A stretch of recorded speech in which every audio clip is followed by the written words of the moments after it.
Thanks for joining me today. I have an amazing guest joining us from France. Yes, you heard me. We're joining an amazing Feng Shui consultant and Chinese astrologer from France. And so today we have Laurent joining us.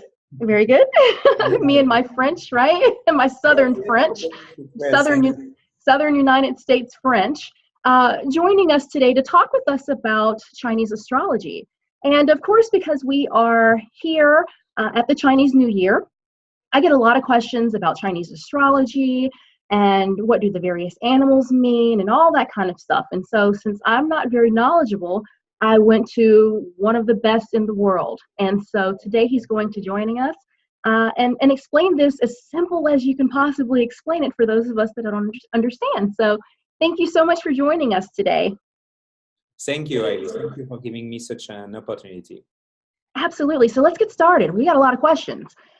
So let's just start off at the bottom, at the very bottom of knowledge base. What is Chinese astrology? Okay, well, any type of astrology starts with the same principle, is that they believe that when you take your first breath in as an infant, when you're born, you take some specific type of energy depending of the day on the time where you're born. So basically this type of energy will stay with you for your whole life and will determine different things, okay? So Chinese astrology is no different. The precise moment when you're born and your gender at birth as well determine a specific type of, I would say, spiritual DNA, okay, that will be with you for your whole life, okay?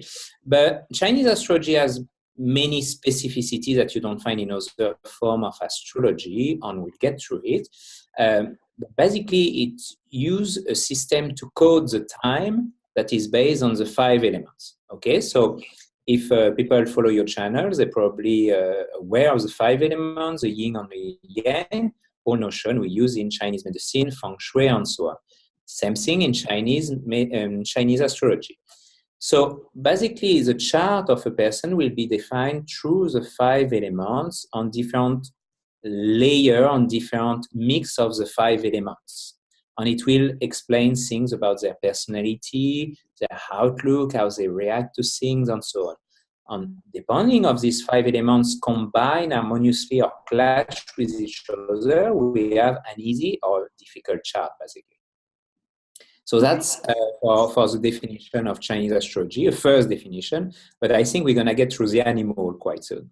Absolutely, absolutely. So, and how exactly is Chinese astrology used to determine someone's future? Because you used a term there in the beginning, kind of like a spiritual DNA. Let's talk about that a little bit more. Let's explain that to our audience. What do you mean by a spiritual DNA? Because in fact, you know, what a lot of people recognize is that with astrology, there's a lot of fears associated with astrology. One in particular I hear a lot is that there's no spiritual connection. And in fact, this is all spiritually based. And Absolutely. So, right. So let's talk about what you mean when you say spiritual DNA. Yeah, okay. So for the Chinese people, we have 3 different factors, 3 different luck, like being lucky, that influence our lives, okay? One is called heaven luck. The second one is human luck. And third one is earth. TH is hard to pronounce for French people, but I think you get the point. Earth luck. Right, earth luck, yes. Sorry, yeah. Absolutely. Like the ground. Okay, so those 3 parts shape our life, the life of any of us. So what is heaven luck is what we see through astrology. You come at birth with a luggage, if you believe in this, which is your karma. So your karma determines mostly why you're born in such place, with such parents, such family, people you have to work with, okay? So you come with this passport, with this luggage, where you have already accumulated some experience before as a soul. And basically, when you're born, it's like a Polaroid, okay? It's an instant of your soul reincarnated for this life mission at this precise moment.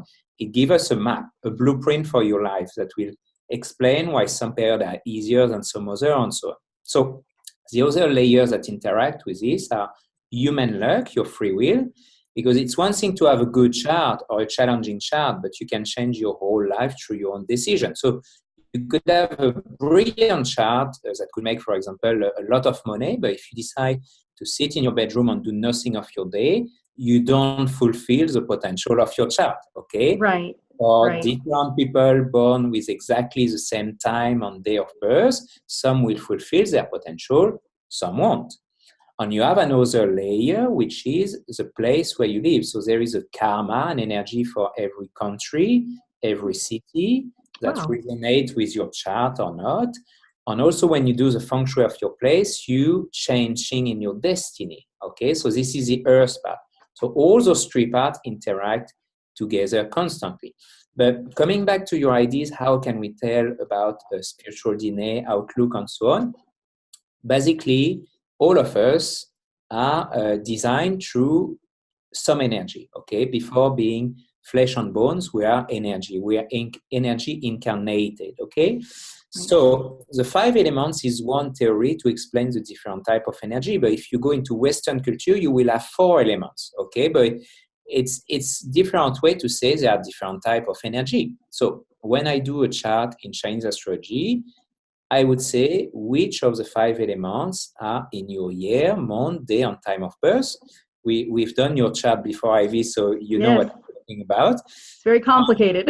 Yes, there are many layers. Then each position of those elements on the different animal in your chart will relate to different aspects of your life. So some will be work, some will be children, some will be your love life, some will be your health, and so on. So that's how we are able to understand the people, how it defines their personality, how it defines what is their best career, what is their life mission, and so on. And also, that's how we can make prediction, because every year we'll react through the elements the year bring with the chart. Right. React harmoniously or stop the chart from being fulfilled harmoniously, okay? And then we can take measure to change it. So astrology is not doom and gloom. It's not basically things written in stone. It is about basically knowing your tendency, your own weather forecast, so you can take the best possible decision for a given time and have the best possible life. Right. And what I try to explain to people, and I want my audience to be very clear and understand, is that when we're talking about any of these sciences that are related with the beginnings with Chinese people observing this is thousands and thousands of years of observation that they were able to observe that when this cycle came about, or when this particular process was happening universally, we know that X, Y, and Z comes out of this. And so this is just really information being given to us from thousands of years of observations, and really, really smart and tuned people figuring out these patterns that allow us to use it as a tool. And that's one of the things that I wanted to really highlight about Chinese astrology in particular, because we're going to talk about how you use this with Feng Shui, which is amazing to me, even as another Feng Shui consultant, is that Chinese astrology is another tool in your toolbox. It is something that can be used for you in addition to even some other modalities, such as Feng Shui. And when we combine all of these tools together, we can certainly get better outcomes for whatever we're wanting to apply it to. I think one of the things that I try to highlight on the show is that there's no one fit answer for everything. But one of the things that I found after you did my reading with my chart is that I found this very helpful with looking at specific things that I had going on in my life. So, right. So with, wanting to specify which months would be really good for me to maybe launch a new idea or have a creative process, or even down to just, I want to schedule a great meeting. What will be the most auspicious day for me to schedule this meeting and have the best outcome for me, given the energy that I'm going to bring to it and the energy that's around the universe at that time. And so I think that's one of the amazing things that I've grabbed from my session with you, was that it really gave me some great insight as far as making my life be the best version of itself, right? Yeah, well, that's great to hear. That's really, to me, the point of Chinese astrology on how it should be used, or any astrology. It's not a common fear of people who don't want to have readings in astrology or with any oracle is that, oh, well, it's gonna basically remove my free will. Uh, Absolutely Right. not. It's a weather forecast. If I tell Right. you tomorrow it's gonna rain, how does that remove your free will? You Uh, can choose not to bring an umbrella and rain boots that day and just get wet. exactly the point. You still have, I see at least three different options. You can go dance in the rain, you can take an umbrella, or you can stay home. That at least three options, you know. Absolutely. It's useful to know that it's going to rain because if you go under the rain prepare with an umbrella on proper clothes, chances are that you will be protected and you won't get anything challenging like the flu. Exactly. Okay, so that's exactly the same idea. I'm not here to remove any free will or tell you basically don't do that of your life, but you have a plan. Our life are not just what we make out of them. Basically, there is a plan for us as well.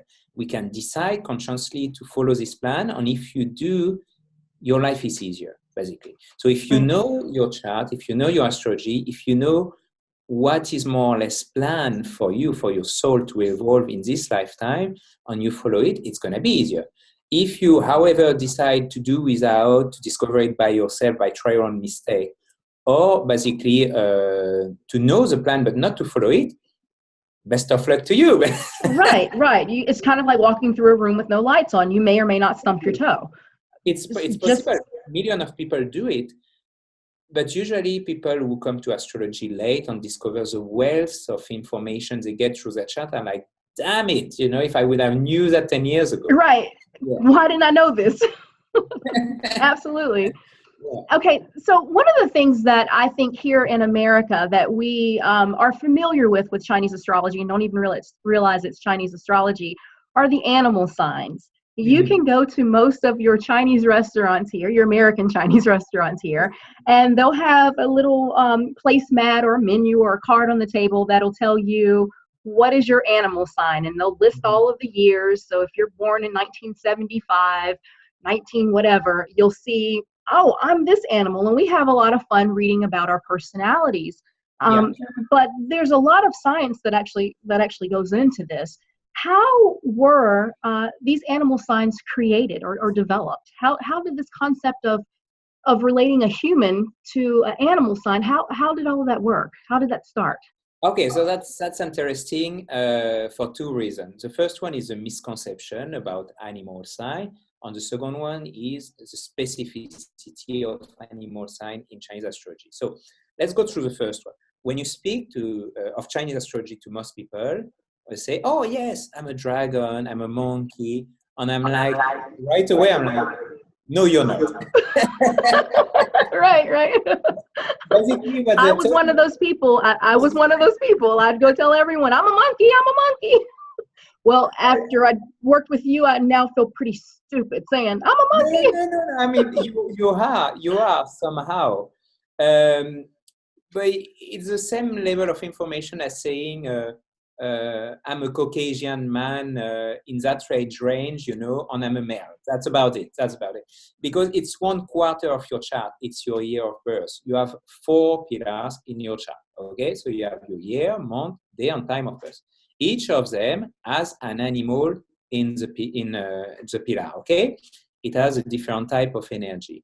So when you're talking about the fact that you're a dragon, a monkey, a rat, a dog, and so on, you're just talking about your year of birth. And what's interesting is that your year of birth is not the most important pillar at all. Your day of birth is much more important. Also, the influence of your year of birth will wear off as you get older. When you have a middle life crisis, which is common for most people, is because the influence of your year pillar is wearing off on your time of birth become more important. So there's a shift in the chart in mid-40s, okay?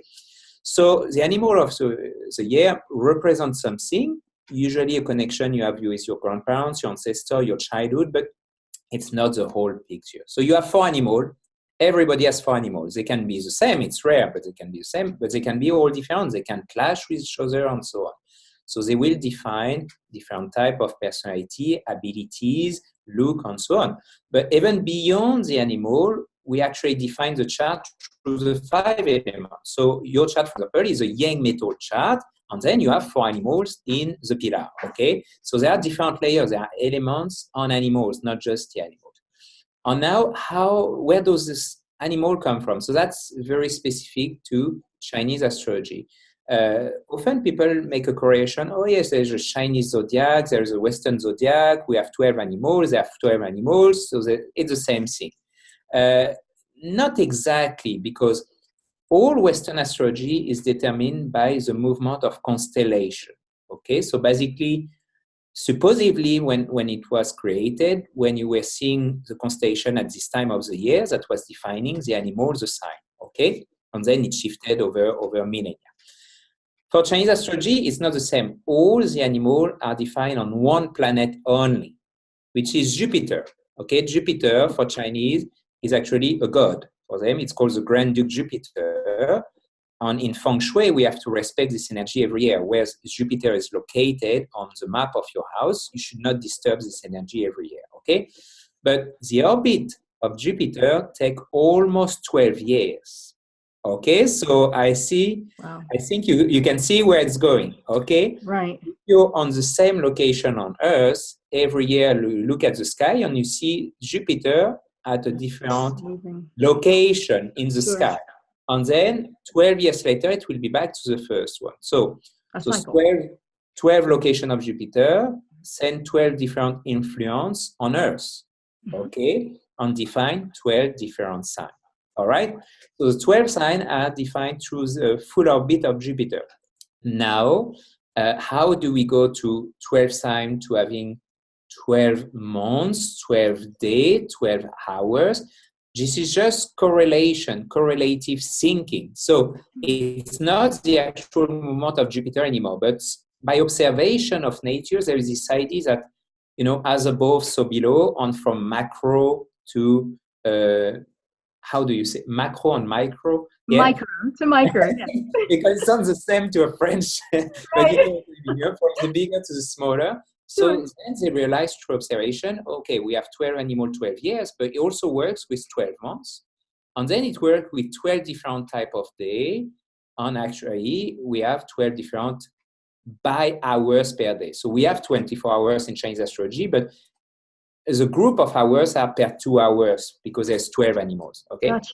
Okay. So that's correlative thinking. The only cycle that is really based on the movement of a celestial body are the 12 animals for each year. And then all the rest is derived by correlation. Okay, wow. Yeah. That was a simple answer. Yes, so what's important to see that Jupiter is a big boss, then yin and yang are represented by solar and lunar calendar. Okay, solar is yang, lunar is yin, and then we will also have the 5 elements linked to different planets. Okay, Saturn, for example, is linked to Earth, Mercury is linked to water, which is different from Western astrology. But the big boss, the one that defines everything in Chinese astrology, is Jupiter, which is way different from other forms of astrology. Right. Wow. That's incredible. The fact that anyone right. And but just to observe this over a 12-year cycle, I mean, I can't normally even finish an hour of television. So I'm thinking about really having to. We can do 12 interviews if you want. Right.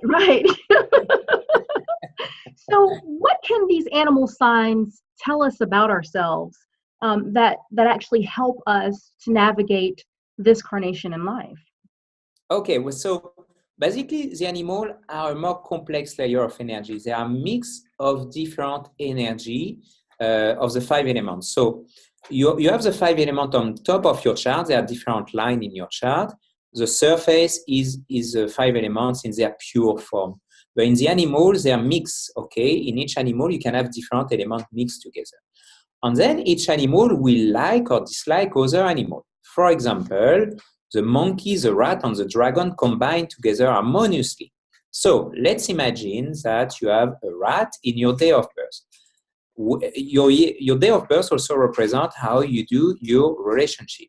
Okay, so when you meet a dragon or a monkey, they combine harmoniously with this rat in your day of birth.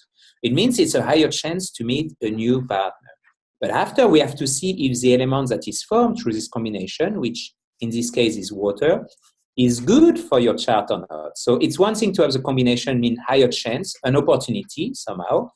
But if the element is challenging to your chart, then it means the relationship can be rocky, or it can be a love triangle or thing like that. Okay, so there are two different layers to look at. Right. And then just by looking at the chart at birth, if, for example, we see we have a dragon in the year of birth, and then the month of birth is a dog, the two of them clash, mean in the childhood there is a difficult period to go through, maybe divorce of the parents or thing like that. Or it can also mean, in terms of personality that has a shift, okay? So those animals represent different aspects that usually we link to the personality of the animal. But what we have to understand here is that animals are just symbolism. They're a symbol used to define a set of personality, attribute, and so on, okay? For example, sure enough, someone who has several dogs in his chart tend to be someone very loyal and faithful, okay? So And the animal were... we know our dogs are loyal to us, right? Yeah, so you can see that in a dog. It makes sense to us. Yeah, sure. Yeah.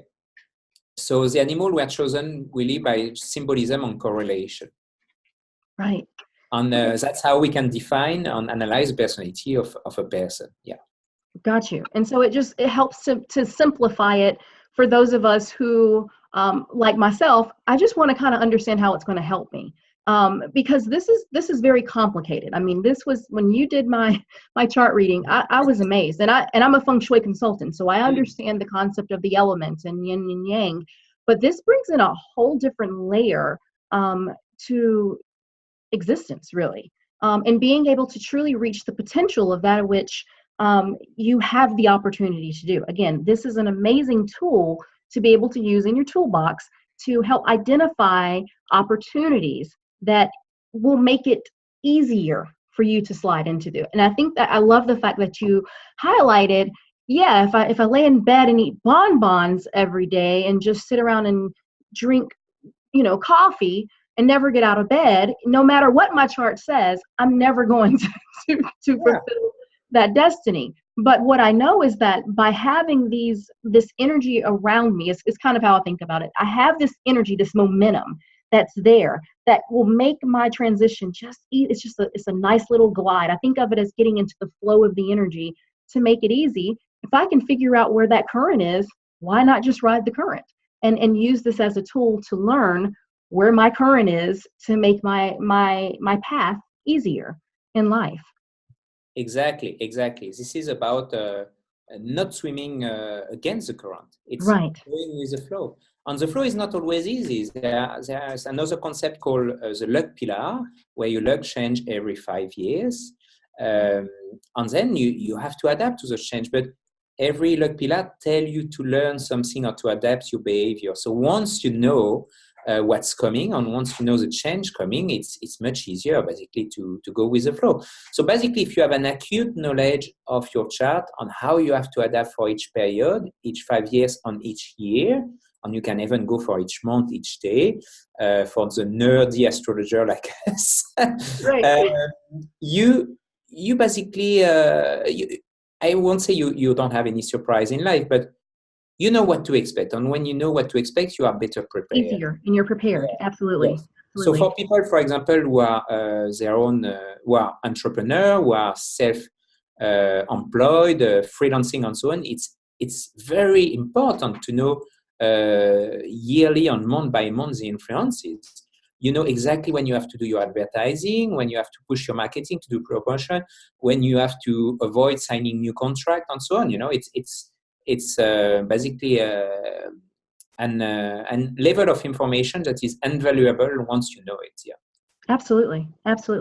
So I want to move right into the Chinese New Year, because that's exactly where we are. We're at that time of year, and there's a lot of frenzy, even here in America, about the Chinese New Year. And so everyone kind of thinks that they know what the Chinese New Year is, but I want to kind of explain it on a more simple context because there is a lot of confusion about solar dates and lunar dates and all of that kind of stuff. It's quite confusing, and luckily I can see your writings, and so I got pretty clear on it because I follow you. Yeah, But me too. yeah, you make it really kind of dummy proof. But so let's start off by talking about what is the Chinese New Year and why is it different than January 1st when we change our calendars for every other purpose. Yeah, okay. So there's a full article on my blog on why, on what it is exactly, but in many cultures, and we're going to put a link. We're going to put a link to that article on our brilliant. website so that people can just see that. Brilliant. So in many cultures, the actual start of the year is based on astronomical, not astrological, astronomical events. Okay, because the Earth's orbit or the Sun or the Moon do something different. They start a new cycle. Okay, so actually there are two start for the year for Chinese people because once we get into Chinese philosophy, it's never easy, okay? There are many layers. So there is a solar start, which is when the solar or, orbit restarts the year, basically. Or rather, as the Earth goes through around the sun, it's when the year will restart this cycle, okay? Right. Around the sun. So this one is always at the very early of February. It can be the 3rd, the 4th, or the 5th of February, okay? That's pretty much a fixed date. It changes 1 or 2 days depending of the year. So it's always the 3rd, the 4th, or the 5th. Yeah, usually it's the 4th. It's very often the 4th of February. This is the solar start of the year. It's perfectly fine to take this start for the year to celebrate the Chinese New Year. Actually, when we do the Chinese astrology, the form that I practice, the 4 pillars, we decide that you go into the new year on the different animal of the year on this date, on the solar date, okay? We use the solar calendar for the Batsu. There is a bit of a conflict into some practitioner, lunar solar calendar, but most of us use the solar date, okay? Sure. But then you have also the lunar year. On a lunar year is shorter than a regular solar year, okay? Because the lunar month is 29 days and a half, okay? So if you do 12 of those months, you get 354 days. So it's less than 365, okay? That explains why the lunar year starts at a different date every year, okay? Because also Chinese are practical somehow. They saw that after a while, because the year is shorter, you have a gap, So you need to balance this gap out. So every 3 years, they add an extra month to the lunar year, okay? It's called a leap month. Okay, right. After you, it would be complicated. So you have that's why we have you here explaining it. Yes, so in this year, last year, the rooster year was a leap year. Okay, so you still have 12 solar months, but you add an extra lunar month for the year, just to balance out, those basically 354 days versus 365, okay? So at some point, you need to balance this out. So this is because of those calculations on the lunar year that is shorter than the solar year. That's the date of the lunar start, which is one used for celebration, for partying, and that most Chinese people follow as the real start of the year, change every year. And in 2018, it's on the 16th of February, 2018. So solar date, solar start, 4th of February, 2018. Lunar starts 16th of February. So the great thing is that you have 2 opportunities to celebrate. Right. Drink with moderation, of course, but you can celebrate. Right. And actually, the 1st of January it's a cultural custom, but there is no astronomical event on the 1st of January. The closest one we could think of is the winter solstice, which is on around the 22 of December. That could be used as the start of a date for the Western world. But the 1st of January, there's nothing. Nothing. It was a change of calendar, with Gregorian and so on, but it's not an astrological or astronomical start. So logically, if you believe in this energy, if you follow this energy, you wouldn't take the 1st of January as a real start of a year because there is no shift in the planet at this time. There is no thing that restart a cycle. However, custom and culture have an impact on our life, of course. So in numerology, which is a form of metaphysics that really talk about customs, well, when you shift to a year 2017 to 2018, you start a new cycle in numerology. So it still has an effect. Sure. So in fact, the nerdy astrologer like us follow many start of the year. Right. But for calculation, it's always the 1st of February anyway. So if you're confused about when you're changing, and if you're, for example, people born on the cusp, late January, beginning of February, they're confused which Chinese animals they are. Right. But already we talk about the Chinese animal of the year. It's not the whole picture, but anyway, to determine, you better follow the solar calendar, with usually the cutout date is 4th of February. Got you. Thank you. That adds a lot of clarity. And again, we're going to put the link to your article that talks about this, because it's very clear, it's very concise, and it's just great information for our audience to share with others. So thank you so much for clarifying that. Now, I want to talk about something I mentioned in the very beginning of this interview, and that's the services that you offer. And because I highlight Feng Shui a lot on the show. The name of the show is Feng Shui, obviously, but we highlight other modalities and other practices that can certainly bring healing to your life. No matter at what level, there's a level of healing there. And so you combine not only your Chinese astrology, but you're a Feng Shui expert as well. And so can we talk about a little bit of the services that you offer? And I want to highlight the distance thing, because I'm actually in the United States right now. I'm in South Carolina, and you're in France. And we had an entire session this morning. Yes, so this is not about distance, right? Like, this is not, technology has given us the opportunity to work with people around the world. So can you tell us a little bit about the services that you offer and how they work together, and then how we can contact you? Yeah, absolutely. One service I offer is, of course, Feng Shui. The lineage of Feng Shui that I follow, that I went to learn from in Asia, has one specificity, which is to combine it with this form of Chinese astrology called the 4 Pillar of Destiny, or Batsu. All right, so other form of Feng Shui takes the year of birth on something called the Gua number. Okay, so that's a number calculated on the year of birth. So in the lineage I follow, we take the whole date of birth. We still use the Gua, but we take another layer of information from the whole date of birth. We do the chart of every person living in a place or using it. And then we will add this layer to choose the best position for the bed, the desk, the door, and choose the color, the supportive element. We will add this astrological layer. So it's really an approach that is very tailor-made, and that gets very technical, that's for sure. For me, to learn was overwhelming. I was like, why did I choose this one? But once I just hate you, so I'm just coming to you. Once you master it, it's great. My clients don't see the complicated aspect, so that's good. They just get the report, But look, this is the traditional Chinese compass, okay? So here, what's interesting on this floor plan is that all the signs of the Chinese zodiac are also on the compass here, okay? They're also location. Here you have the tiger, for example, okay, which is in northeast. So basically, what it means is that some of those signs, they determine an aspect of your personality. They can influence your work, your love life, and so on. But they are also a specific timing. So a specific year, we enter the year of the dog, and they're also a point in space. Okay, so we link again this idea of heaven, human, on earth.